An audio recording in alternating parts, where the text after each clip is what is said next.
Salut tout le monde. Ici, j'ai voulu parler des taxes et du pouvoir des sociétés. Alors, les taxes, c'est qui celui qui les paye? En général, on croit que celui qui paye les taxes, ce sont les riches. Oui, c'est vrai, au commencement, c'était pour ça, pour distribuer la richesse. La classe modeste et la classe en besoin ont voté pour que les riches payent les taxes. Mais l'appétit du gouvernement pour l'argent a dépassé les riches, donc ils ont demandé aussi que la classe modeste et la classe en besoin paient des taxes aussi. Donc, ici, les riches ont su comment jouer le jeu, hein, parce qu'ils ont de la culture financière très très forte. Qu'est-ce qu'ils ont fait? Ils ont créé ce que on appelle les sociétés. Et la société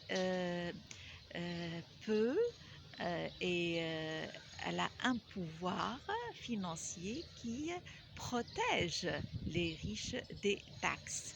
Donc, les taxes s'amoindrissent vraiment beaucoup quand leur richesse, leur argent est protégé dans le cadre d'une société qui peut ne pas avoir un établissement, qui peut avoir un statut légal sans body, sans un corps pour amoindrir les dépenses.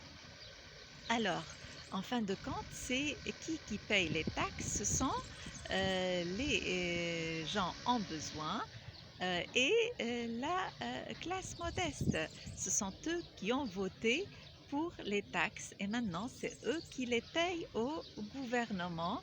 Donc ils travaillent très fort, euh, leur travail est dur, très durement pour, pour le gouvernement, pour payer enfin, hein, un pourcentage très haut de leur salaire pour le gouvernement et les riches ont échappé à ça.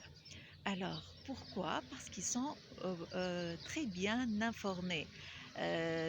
Les gens qui perdent ici dans le jeu de l'argent, ce sont les gens qui sont mal informés.